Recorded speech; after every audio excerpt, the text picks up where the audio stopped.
மல்லி சீரியல்ல நம்ம மல்லி வந்து விஜய லவ் பண்ண ஆரம்பிச்சிட்டாங்க. அதே போல நம்ம விஜய் நம்ம மல்லிய லவ் பண்ண ஆரம்பிக்கணும். அது மட்டும் இல்லாம விஜயும் மல்லியும் கூடிய சீக்கிரம் ஒண்ணு சேரணும் அப்படின்னு சொல்லிட்டு நான் நினைக்கிறேன். நீங்க என்ன நினைக்கிறீங்க? உங்களுடைய கருத்தை மறக்காம கமெண்ட் பாக்ஸ்ல கமெண்ட் பண்ணுங்க. வாங்க வீடியோக்குள்ள போகலாம். நம்ம மல்லிக்கும் விஜய்க்கும் கல்யாணம் அப்படிங்கிற மாதிரி சொல்லியிருப்பாங்க. ஆனா நம்ம விஜய் என்ன பிளான் போட்டு வச்சிருக்காரு அப்படின்னா, மல்லி கழுத்துல நம்ம தாலி கட்டக்கூடாது.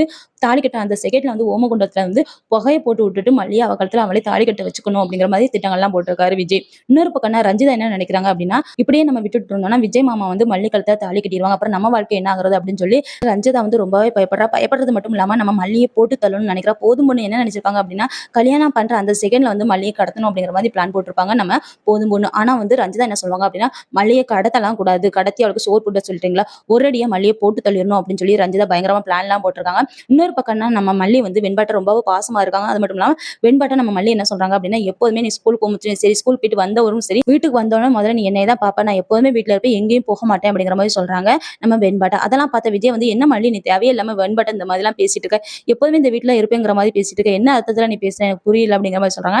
நம்ம மல்லி வந்து மனசுல இருக்க விஜய்ட்ட எப்படி சொல்ல தெரியலையே அப்படின்னு சொல்லி தவியா தவிச்சிட்டு இருக்காங்க. அது மட்டும் இல்லாம நம்ம விஜய்ட்ட சொல்ல வேண்டியதை வந்து சாமி படத்து முன்னால வந்து நம்ம மல்லி சொல்லிட்டு இருக்காங்க. எப்படி நான் உங்ககிட்ட இப்படிலாம் சொல்லி புரிய வைப்பேன், உங்க மேல எனக்கு காதல் வந்துட்டு அப்படிங்கறத நான் எப்படி விஜய் உங்ககிட்ட சொல்லுவேன், இந்த வீட்டை விட்டு இனிமே நான் எப்படி போவேன், வெண்பாவுக்கு உண்மையிலேயே நம்ம அம்மாவா இருக்க ஆசைப்படுறேன், நடிக்க ஆசைப்படல, உண்மையிலேயே வெண்பாக்கு நான் அம்மாவா இருக்கணும், உங்களுக்கு மனைவியா நான் இருக்கணும் ஆசைப்படுறேன் விஜய், இதை எப்படி உங்ககிட்ட சொல்ல போறேன்னு தெரியல அப்படிங்கிற மாதிரி புலம்பிட்டு இருக்காங்க. அந்த சமயத்துல என்ன ஆகுது அப்படின்னா, வித்யா வந்து நம்ம மல்லி வந்து புலம்பிட்டு இருக்கறத கேட்டிருந்தாங்க. ஒருவேளை நம்ம வித்யாவை காட்டு நம்ம மல்லி மனசுல என்ன இருக்கு அப்படிங்கிற விஷயம் தெரிஞ்ச காரணத்தினால கூடிய சீக்கிரத்துல நம்ம விஜயையும் மல்லியும் சேர்த்து வைக்க போறாங்க அப்படிங்கிற எந்த ஒரு மாற்றம் இல்ல. கூடிய சீக்கிரம் நம்ம மல்லியும் விஜயும் ஒண்ணு சேரணும் அப்படின்னு சொல்லிட்டு நான் நினைக்கிறேன். நீங்க என்ன நினைக்கிறீங்க? உங்களுடைய கருத்தை மறக்காம கமெண்ட் பாக்ஸ்ல கமெண்ட் பண்ணுங்க ஃப்ரெண்ட்ஸ்.